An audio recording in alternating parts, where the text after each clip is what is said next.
friends. Welcome back to Live at the Roxy. Hooey. What's that sound? Similar to oh boy. A lot going on in the world today. Is this coming through this? Yeah. I sound loud. Oh, it's because my volume's all the way up. Because I was trying to listen to Winston yesterday for the game. It turned the volume up. It's a whole thing. We got a lot to talk about today. Some fuck no news, some fuck no news, and some fuck yeah news. So we're kind of all over the map. In the world of fuck no, no. A coronavirus vaccine might not be available for everybody in the world to be immunized. It sounds weird, right? Immunized. Until 2024, the end of 2024. Just for those of us who don't remember what year it is right now, we are in 2020. That can't fucking be real life. So we will discuss what that looks like, what that would mean, all of that. Also, Trump apparently is open. Joe Rogan said that he wanted to moderate a 4-hour debate with Trump and Biden, and Trump says he's open to it. So we'll see what happens there. You got to see my eyebrows look pretty good today.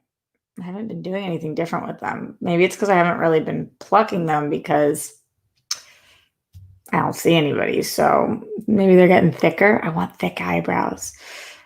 Hashtag RIP J.K. Rowling is trending. While I don't agree with the fact that is trending, the reason it's trending is fucking insane. So we'll be talking about that. Apparently her newest book is about a murderous cis man who dresses as a woman to kill his victims. After all of her trans comments, this is not landing well with the LGBTQIA plus community or their allies, which makes sense because J.K. Rowling, step off. What the fuck? Apparently there are signs of life on Venus, so that's cool. Like, not too mad about the fact that when this planet goes to shit, maybe we have somewhere with life to go.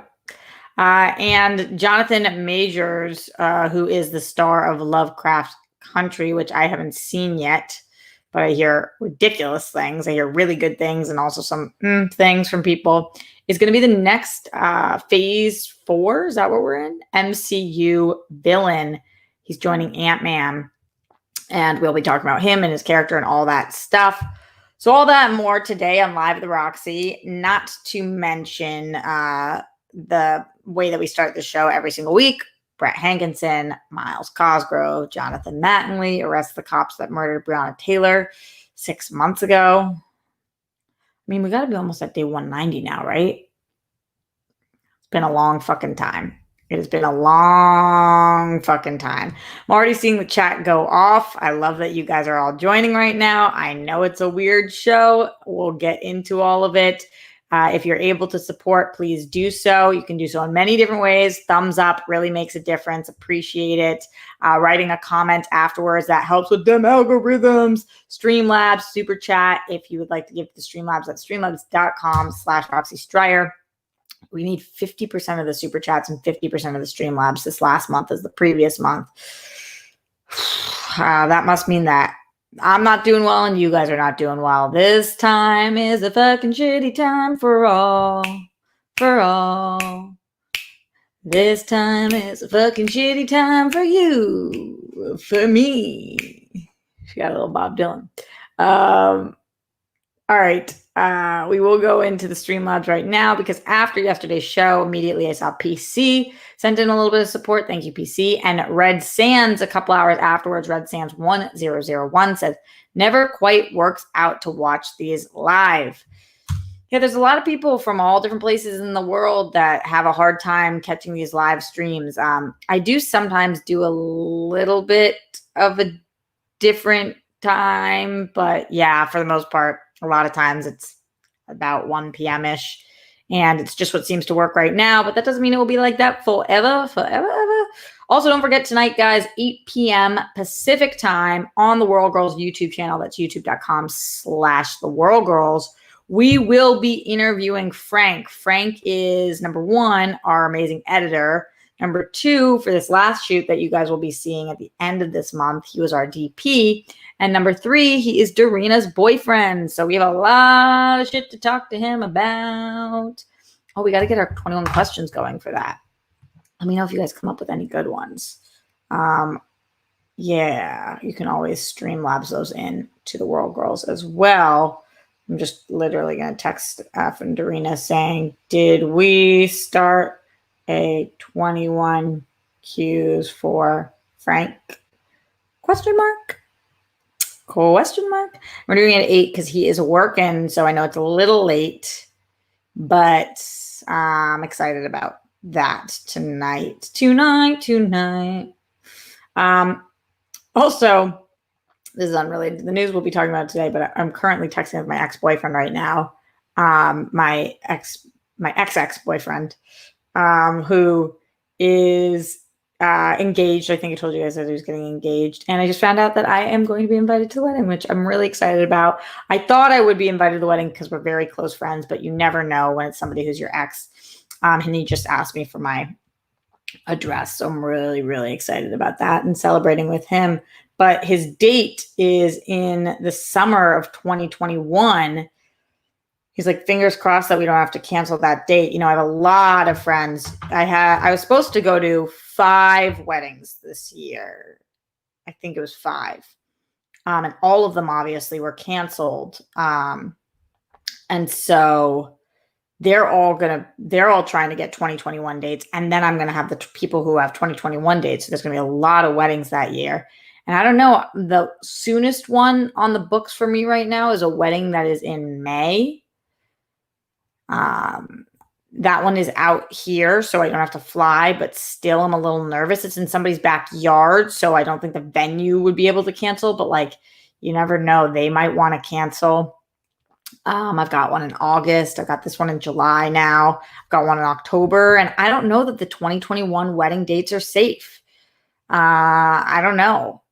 I wonder what you guys think about that. And obviously it will be relevant to today's show as we talk about this vaccine possibly not being able to hit everybody globally until the end of 2024. That was a very alarming realization or announcement, at least for me. I wonder what you guys were thinking when you heard that, or if this is the first you're hearing of it. I guess let's get right into it so we can talk about this wild possibility and what that would mean for the world and how we would have to adapt, because you can't just live like this until 2024. Obviously, that's not doable. So this was an article I saw on Twitter. Adar Poonawalla, who's the CEO of the world's largest vaccine manufacturer, says that not enough COVID-19 vaccines will be available to inoculate the global population until at least the end of 2024. According to Poonawalla, pharmaceutical companies are not increasing production capacity quickly enough to vaccinate everyone faster. So the Serum Institute of India, Serum India is their handle, says adequate coronavirus vaccine will not be available for everybody in the world to be immunized until the end of 2024. Then I was reading the article and it said that in order for us to, the world to be fully immunized, which like is what really will allow us to go back to normal. And that's of the people that are willing to get the vaccine, because you know that there's a ton of people who are anti-vaxxers. But he said that we would need 15 billion vaccines, 15 billion with a B, in order for the world to be fully immunized, which I was like, that doesn't make fucking sense. There's only like 7 billion people on the world. But he says that in order for us to be fully immunized, every person would need 2. Every person on the planet would need 2 vaccines in order for us to be fully immunized. Not exactly the purpose of that, whether it's that different bodies take different strengths, or whether it's like per wave or something, or if there is like a super wave of it or what. But what sucks about this, and you can already read the writing on the wall, is that obviously this is going to be a class system. The rich and the famous are going to have access to this prior to the compromised and the needy. And that fucking sucks. Like, I wish that we could trust this planet to be like, okay, so we don't have 15 billion vaccines. We have 1 billion vaccines right now. So here's what we have to do. We need to, anybody over the age of 60 gets one. Anybody who works at a hospital or in health care gets one. Anybody who is taking care of is a caretaker gets one. Anyone who works at a grocery store or a pharmacy gets one. Anybody who has had a previous condition that makes them more compromised to getting COVID gets one. That's what we need to do. And then we wouldn't necessarily need 15 billion of these treatments, because if you are somebody, the reason we have to be so careful as young adults, I'm in good health. I'm 29 years old. And if I got COVID, very, very likely it would be similar to me getting the flu. But the reason I have to be so careful is obviously because I take care of my 93 and 95-year-old grandparents.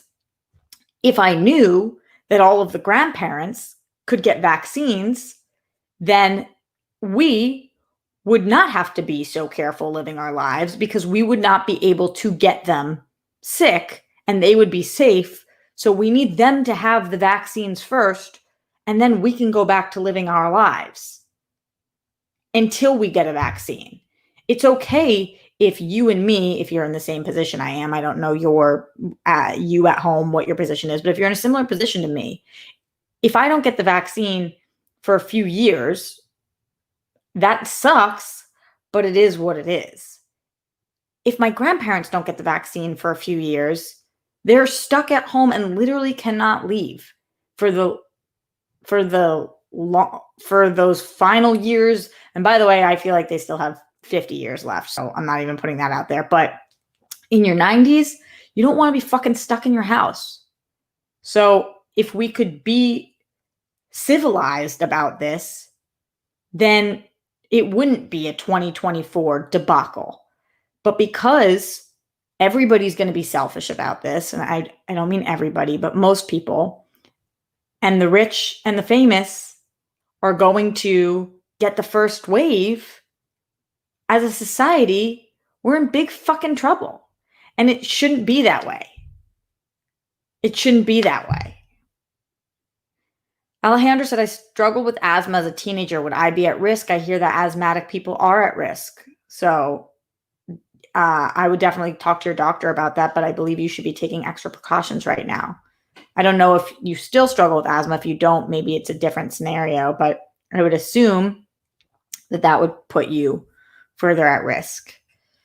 And Mark the Drifter said, I had a friend that died from COVID and he was only 34. It's still risky. I have had people in my life as well. Mark, I don't know about yours, but I'm assuming there was probably an underlying situation there as well. And I'm not saying that it's not risky for us who are young. I'm not saying that. I'm just saying we need to fucking wait, because we need to take care of our elderly. We need to. And we're not doing that as a society right now. And we're not protecting them. And it's so fucking sad. And yes, I'm very close to the situation, because you guys know I have 3 of my grandparents still alive, and 2 of them I take care of and love with I love all 3 of them, but 2 of them are like my entire soul. But regardless of that, as a society, like when you grow up and you spend your whole life giving to this society, you fucking hope we're all going to be, if we're lucky, we get old one day. And you hope that the world fucking takes care of you. And we're not taking care of them. And this is just, I can just read the writing on the wall, which is that once the vaccine is available, this is going to be a fucking nightmare. This is going to be a nightmare. We couldn't even all agree to wear masks. And by the way, if you're not wearing a mask, then you should be last in line to get a fucking vaccine. But I'm sure the people who aren't wearing masks are going to be first in line to get fucking vaccines. Wow. That was a crazy look. I know a lot of you guys are with me, but just in general, it's very frustrating to watch how we operate and how we don't protect the people that need protection. Yeah, this news blows. Matt Link, you are right. This news fucking blows. Let's move on. We'll move on from this shitty ass, blowy ass news. And it's not even fully news. We'll see what happens. This is just a guess. And it doesn't mean that they won't ramp up production or any of that stuff. So I'll keep you guys posted. Let's stay in the same vein, though. I guess it's a political vein. Who knew that COVID was going to be a political issue? But it is. Trump is open to a 4-hour debate with Joe Rogan. With Joe Biden being moderated by Joe Rogan. Imagine if Trump was in a debate with Joe Rogan. This is interesting. It's crazy that in 2020, the people who are most eligible to run debates or famous or like well-versed. I mean, this started with Mark Maron when he interviewed Obama in his garage. Like Joe Rogan is offering to run a 4-hour debate. And Trump is considering it. And I really feel like if Trump is considering it, Biden's probably considering it. 4 hours of Trump and Biden back and forth with Joe Rogan, though? I mean, are we going to get things accomplished? I feel like Rogan would have to literally be willing to be like, Trump, shut the fuck up and let Biden finish. Because as we've seen in interviews, Trump steamrolls and he won't let somebody speak. So he literally would have to be willing to cut his mic. But this would be wild. And I wonder what exactly would happen. Do you guys want to see Joe Rogan be the mediator, moderator, whatever it is of this debate? Do you think that somebody else is more qualified? I mean, I'm sure plenty of people are qualified. Are you Joe Rogan fans? I like a lot of what Joe Rogan does.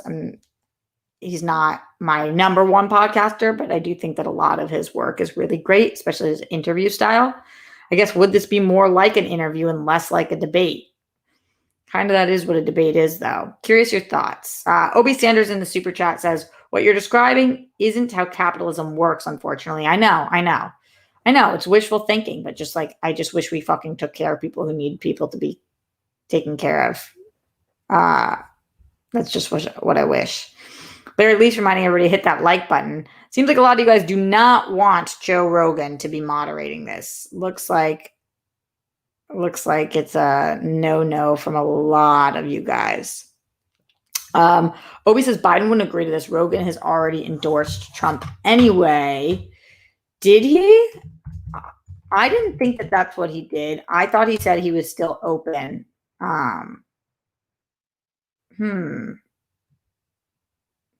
Because I remember the last I knew was that he was a Bernie Sanders person.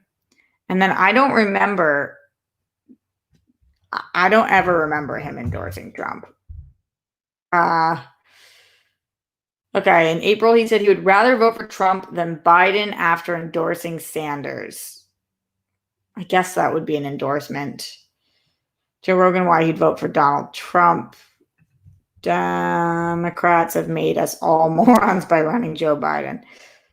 I don't disagree that wasn't the smartest person to run. But yeah, he says a lot of stupid shit. But in general, I'm just talking about his interview style. I do feel like he would have to try to be somewhat balanced in this. They're saying, isn't he problematic as fuck? I think, yeah, he's done a lot of problematic things. Definitely. But I do like, if you guys listen to his interviews, I do think that he gets some unbelievable things out of people.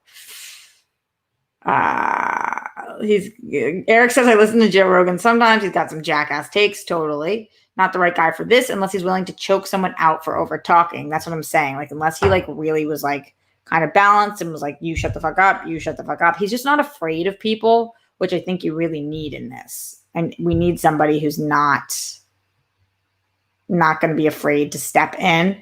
And based on what you guys are saying, maybe I don't know enough about Joe Rogan, but I have listened to him many times over the years. I'm kind of remembering right now, didn't he do something really fucking stupid earlier this year? He said something really stupid. Sounds about right. Okay. Anyway, give me your suggestions. Who do you guys think should be the moderator of a debate between these two? Who would you want to watch? Do you think Mark Maron would do a better job if it is a podcaster? And I'm trying to think of who the other major top podcasters even are. Like, it's kind of the equivalent of like having a YouTube star do it. Should it be me? Just wondering. Curious. I would not be able to be not biased in this one. My bias would show. You guys remember when people used to say your epidermis is showing? In the Streamlabs, streamlabs.com/Roxy Stryer. Mark Jason Ali says, from today in the UK, a new restriction is a rule of 6. So no more than 6 people meeting. I don't know if there are similar rules stateside. Stay safe. You rock. I watch you every day. 2024 seems outlandish to me, with you always. Thanks, Mark Jason Ali. You rock. No, we don't have a rule of 6. I remember when this all started, we had a rule of 10, but it was not like a enforceable rule. That was a recommendation, and I haven't heard anything about it since. So rule of 6 is good because it also reminds you 6 feet away, 6 people. Oh, you guys don't do feet though. All right. Well, that kind of ruins that theory. PLD, Paul Denuzio, in the Streamlabs, streamlabs.com/Roxy Strayer, says, so my bio mother just sent me a Facebook friend request. Don't know if I'm quite ready for that yet. I know it was the outcome of the journey, but I'm not sure I'm quite ready for it yet. So, guys, you guys know that Paul Denuzio has been on the journey to connect with his biological family. And he now has met a couple of members of his biological family. And it sounds like his biological mother reached out. And Paul, if you're not ready for that yet, you sit on it until you are. And if she is in a good place to meet you, she'll understand why you're sitting on that, and won't be upset by that. You know, give yourself a couple of days, go through this journey, feel what you want to feel. And you can always explain yourself, not that you need to, but you can always say whenever you are ready for it, that you were just a little overwhelmed, but you are so excited. So anything along those lines. But yeah, you gotta check in with yourself and do what feels right for you in the moment. And definitely we're all here to support you and so happy for you and excited for you, PLD. Sounds like you've had quite the journey with them so far. Loved seeing those pics. And yeah, just rooting for you, Paul, always. Morse code Z in the Streamlabs, streamlabs.com/Roxy Strayer says, the idea of Rogan moderating doesn't appeal to me. Honestly, after the 2016 debates, I don't really see a benefit for Biden to actually debate Trump. So that's the other thing that I haven't even said yet. But like, I mean, can we tag Kamala in instead? Like, Biden is a not good debater. Biden is a lame debater. I mean, he just doesn't have that fire, that edge, and like he kind of is going to let himself get bullied, I think.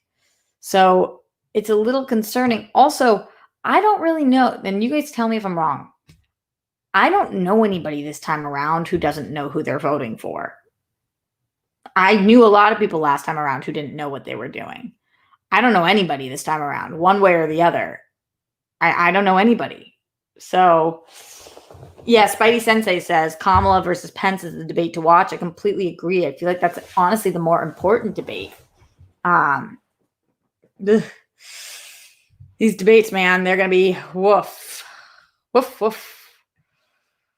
I don't know why I just barked like that, but just kind of looking forward to them because entertainment, but not looking forward to them because what the flying fuck is happening in this world and why is this what this looks like. 2024 will be fine when we're all vaccinated, and definitely we'll have a new president. So there's that. Cool. Just kind of mumbling to myself right now. All right, let's move forward. All right, we're going to talk a little bit about... You don't worry, we're getting all the fuck no news out of the way, guys. J.K. Rowling. I woke up to see that hashtag RIP J.K. Rowling was trending. And I know the internet not well enough to know that J.K. Rowling clearly hadn't died, but something was wrong. I will say I'm really not into this trend of Twitter where when somebody has been canceled or when you're trying to cancel somebody to just put RIP in front of their name. I feel like RIP should be reserved for when people actually die. That's just my 2 cents. Don't come at me for this. Obviously, I'm not in support of J.K. Rowling and what she's doing, but still, she is a human being. She is alive, and I don't think we should write rest in peace when she's still on this planet. Because, like, one day she won't be on this planet. Then what are we going to write? RIP, no really this time? Like... Seems a little bit like a disaster. Just a little bit like a disaster. But okay. We'll talk about it anyway because why she's actually trending is stupid as shit. And I don't mean it's stupid. She's stupid. She has a new book. Her upcoming book, her latest book is about a murderous cis man. So, straight, just about a murderous cis man who dresses as a woman in order to kill his victims. So he is, I wonder if this is still the technical term, cross-dressing. So he's dressing like a woman. But we know that the LGBTQIA plus community is not a fan of J.K. Rowling, especially the T part of that community, considering J.K. Rowling has said some incredibly transphobic things, like how she doesn't believe that trans women are women, which is just to make that statement out loud in 2020 shows such ignorance that it's crazy, like just so ignorance because you're just so ignorant. Like when she said that, I kind of just in my head was like, oh, nothing else you say in the future matters. Because you and I will never find common ground. I know that sounds fucking stupid, but so this didn't surprise me. However, she has always made public work that people care about. Yes, I'm talking about Harry Potter. So you would think, I don't know, maybe this is her thinking she's catering to her new audience, which is transphobic people. Like, why would she, in her right mind, do this? Why would she do this? Do you think she's so unaware that she did this and didn't realize that there would be backlash? Or do you think she knows exactly what she's doing and she's trying to cater to this new like right-wing fan base of people who don't believe that trans lives matter? Either way, are you fucking stupid? Like, why are you on purpose committing career suicide? Why? It doesn't... Huh? What? Just no idea. No idea what she's thinking. This article from Pink News did a good job breaking it down. I feel bad for any of the writers who have to write about this shit. The story comes across their desk in the morning. They're probably like, God fucking damn it, it's 5 a.m. Why, JK? Why? This is what it says. J.K. Rowling's latest book is about a murderous cis man who dresses as a woman to kill his victims. A new book penned by J.K. Rowling finds her private detective protagonist, Cormoran Strike, I guess is his name, investigating a cis male serial killer who dresses as a woman to kill his cis female victims, according to an early write-up. The first review for Troubled Blood describes it as a book whose moral seems to be never trust a man in a dress.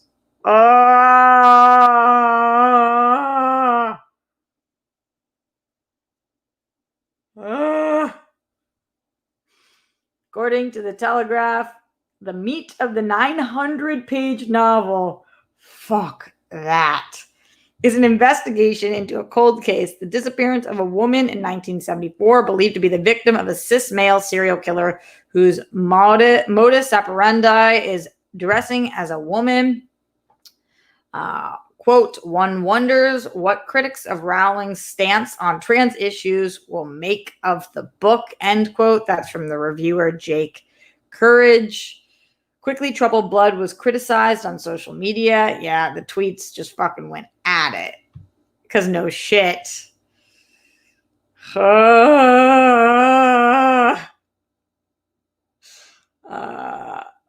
Legaltland said, on a side, the biggest issue I have is that the character is a killer. Until you said that, never trust a man in a dress. What the fuck?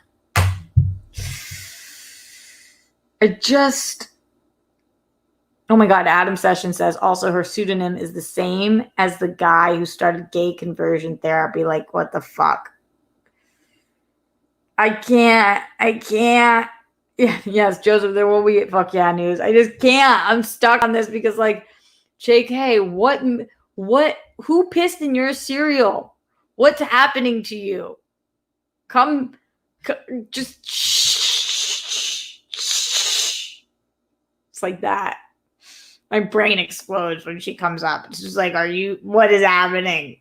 Who's reading this? Who are your fans for this 900-page book? All right. We can move on. Saw there was a super chat. I'm going back. Obi Sanders says, I disagree. Biden was great versus Bernie in the last round. Watch it again if you don't agree. I love super chats. Obi, I love that you love super chats. I didn't think Biden was awful versus Bernie, but I didn't think he was great. I think he's mediocre. I think he's very vanilla, for lack of better words. Oh, yeah, you guys are still talking about JK. I know. I get it. What a fucking psychopath. To our trans friends in the chat and in the Rockstars community, I'm so sorry there are people like this out there. Clearly, she is not well in the head.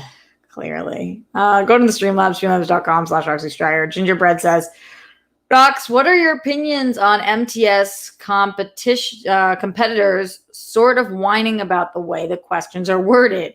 In regards to Bateman this weekend, I think Christian should check his players, not to sound mean, but LOL, but imagine wrestlers complaining like that on air. Yeah, I know Christian definitely doesn't appreciate people complaining about the questions. I know Ellis doesn't either. Ellis gets really tough on that. I have a lot of competitors that complain about the questions too. Famously so. Snyder, Draco, often they'll complain that the questions are too easy. Often they'll complain the questions are too hard. Often they'll complain that the questions are not equal. And I have talked to the question writers many times about it. I think a lot of the complaints are fair and just. I think that sometimes the 5-pointers are so off base. Name of the game, though. Sometimes you get a 5-pointer, sometimes you don't. If you don't want to come down to the 5-pointer, sometimes you have to be up by more than 5. But I think that at the end of the day, you can't really compare this to wrestling, because when you're a wrestler, that's your only gig. You're putting in all that time and you're getting paid hundreds of thousands of dollars to compete and perform. So you shut the fuck up and you signed a contract and it's all, pre-done beforehand. And you have to kind of play by the rules. For this, we're not in like these contracts, and the benefit of being in the league is that you get to be part of something. And you guys know, I call it like my fantasy football. It's a hobby and I am obsessed with it and I love it. And don't get me wrong, you guys know I've been a part of it for so long. I think it's badass, but it's a little different when you feel like your integrity and your, like whatever is being questioned, and this isn't your full-time gig, and it's not and I think that Christian eventually wants it to get there, but as of right now, it's not there. But Christian is the boss, and at any point, if he wants to let anybody go for questioning the writers or challenging them, that's definitely his prerogative as well. I just also think at this point it's the player's prerogative. I don't think it's a cute look. I saw some of Ben's tweets and I was like, it's an interesting choice. I also think like we're in quarantine, so people are probably losing their minds a little bit. But yeah, I didn't have as big of a problem with that question as I have had with other questions. Do I think that it probably wasn't a good 2-point question? Yeah, but it kind of is what it is. And I think that the question writers are doing what they can, because same thing that I said about the players.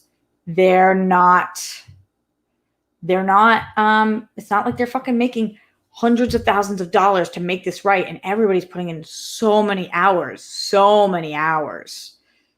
So I've texted PJ before and been like, PJ, what the fuck was that? And PJ's been like, but I don't say it publicly. But then PJ will be like, I'm so sorry, Rox. Like 100%, you're right.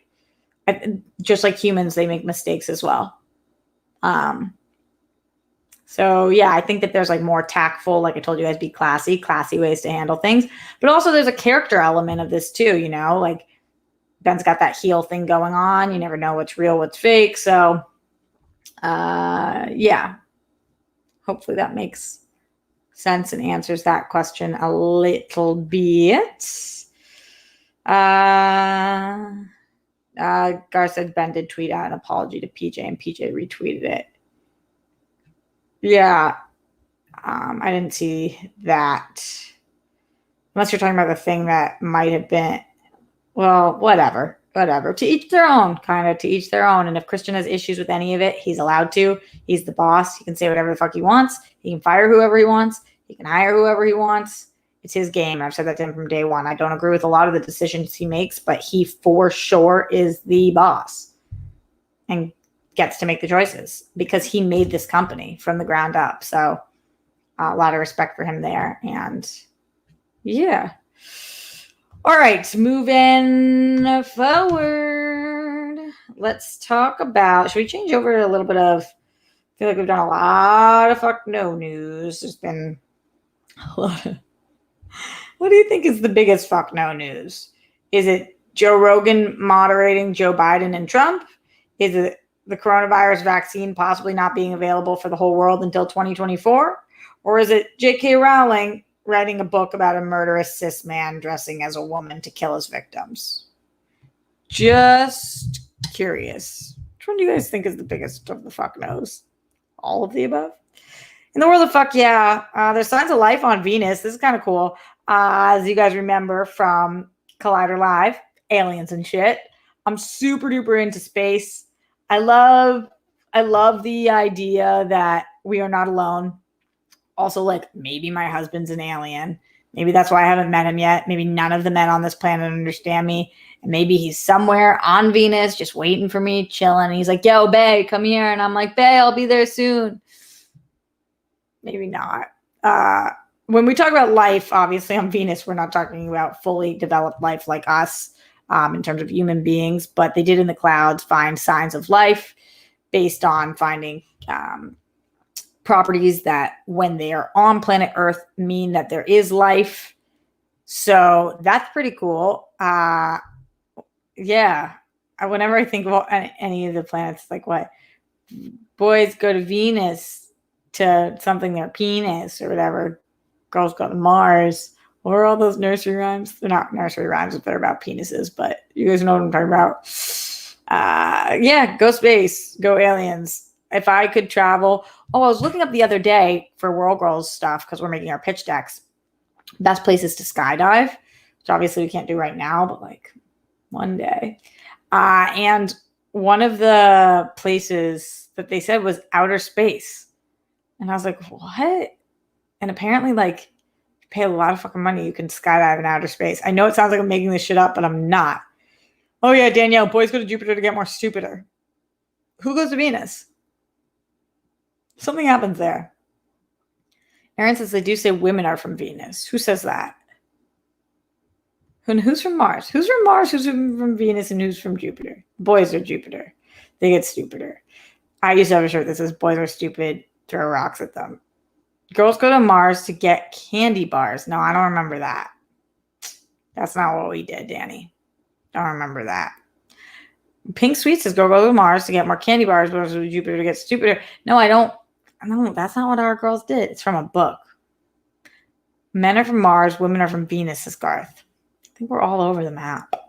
Kind of all over the place. So the star of Lovecraft Country, why do I always want to say county?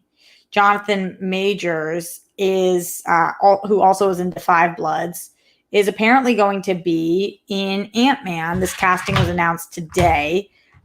It's exciting to think about movies moving forward, casting things in general, anything that makes me feel like there is a future. And a lot of people seem to love this actor. Again, I haven't seen the show yet. Do you guys think I should watch it? I've been hearing good things, mixed things, but good things. Kang the Conqueror is supposed to be the villain of the Ant-Man movie. And we know that these villains have a tendency to show up and show up again. So you never know. It could be a one-off, could be an entire, he could be a big bad at some point, make multiple appearances. I don't know as much about Marvel comics as I do about DC comics, but apparently Kang the Conqueror is a character who goes by Nathaniel Richards. That's his alter ego. He is an expert and a historical scholar. He's able to time travel. He's got genius level intellect. He's a skilled tactician and hand-to-hand combatant. He's got resistance to radiation. That's kind of an interesting thing. Access to advanced technology, probably because of the time travel, highly advanced battle armor that grants enhanced strength, energy, hologram, and force field projection. He's got a 30-day supply of air and food, probably like in his suit, and the ability to control other forms of technology. So these are just some of the things that it lists online. But again, I don't know him super well. And for those of you guys who know more about him, I would love to know more. But it did seem like Nerd Internet, which I love, is super duper excited about him and this casting. So yes. Chuck says Kang cannot be a one-off villain. Yeah, I was seeing a lot of that online too. A lot of you guys are stoked. Yeah. Thank you to Moosty in the house. Hey, friend. Hope you're well. Much love to you too. Hope you're doing okay, Moosty. Miss you and glad to be hearing from you. Yeah. Koi is judging me. Why? Because I don't read Marvel like I do DC. You guys know I'm a DC gal, but I do like Marvel and I watch all of the shows and movies still. I'm not as well versed in some of their villain characters. I think DC does a better job with villains in general. Anyway, Obi Sanders says, this has been discussed, but has DC not really addressed Ezra's choking out that woman? Didn't he say it was his friend? One last super chat. Obi, super chat as much as you want, babe. I didn't hear him say it was friend. No, DC did not address it. And no, I don't think they're ever going to address it. I think they probably paid somebody off and they moved on and they were like, this will go away. Which, like, I won't forget about it. But apparently a lot of people have and will, which is kind of fucking weird. He's Reed Richards' father's descendant. Interesting. That's kind of cool. So yeah, I'm excited too. I'm more excited as ever happened to you guys. I'm mostly excited because of how excited other people are. And it's like, all right, if people are this excited, it must be really fucking cool. So there's that. All right. That is it for all the things. So a little bit of fuck yeah news, including Venus and my husband being there. Joseph wants to know any more DC fandom news. No, we kind of covered it all. You know, the biggest stuff was about the Flash movie, which we talked about, that being the start of something new and closing out everything else. Yeah, so a little bit of fuck yeah news with Venus and the Ant-Man casting. A lot of fuck no news with people being stupid as shit. Before I get out of here, a couple more things in the super chat and the Streamlabs. Sir Joker 40 says, hey, Roxy, question. Would you rather have to live the rest of your life with no foot or no hand? So are you saying one foot gone and one hand gone, or no feet and no hands? If it's just one, I would rather lose my one. Fuck. This feels like so insensitive to people who have lost limbs. I'm so sorry. I don't know. Maybe lose a foot. They have such amazing prosthetics these days, and I don't know though. Yeah, maybe a foot. It'd be tough though. This is just a tough question, so Joker.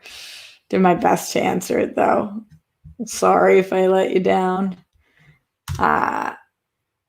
Okay, going into the Streamlabs, streamlabs.com/Roxy Stryer. Sugar Gum says, Lovecraft Country is really good. Highly recommend. Not to get on your nerves about this again, but have you seen the doc on YouTube called My Brother Jordan yet? No, I haven't seen it. And Sugar Gum, you never get on my nerves, honey. No, I just still haven't seen it yet, though. I'm behind on a lot of shit right now. Also, we got to this week talk about the Emmys that are coming up on Sunday. It's going to be a weird-ass show. Glenn Caesar with the huge support in the Streamlabs. Thank you, Glenn. That really helps. This month is crazy. Hello, Roxy. Love ya. As always, thanks for giving us another good show today. I hope you and the Rockstars band to have a happy, fuck yeah, news-filled rest of your Monday. Bunnies to you all. Peace, love, and hugs. The World Girls with Frank should be fun tonight. LOL. Yeah, I definitely think it will be fun. Frank's a hoot. He definitely likes Steph more than me, so we'll see how that goes. We'll see how that goes. All right. Getting out of it. Christian says Emmys are this Sunday. Yeah, isn't that fucking crazy? And they're filming in all weird ways. So, yeah, we will be talking about that on this show. But anyway, guys, stay safe, stay healthy. Tune in for the World Girls tonight, 8 p.m. Pacific time. Let me know your thoughts in the comments. Don't forget to leave a thumbs up if you can and are willing and you like the show and you like me. And comment on anything you want me to talk about tomorrow. Yeah, I never get from you guys what you want me to discuss. So if there's anything you want me to discuss on tomorrow's show that comes up in the next little bit, just leave it in the comments because I read all the comments. Much love to everybody. Make your beds. Actually, I haven't made mine yet today. I usually do it first thing in the morning. So I'm going to go make it right after this. Love you guys lots, and I'll see you tomorrow.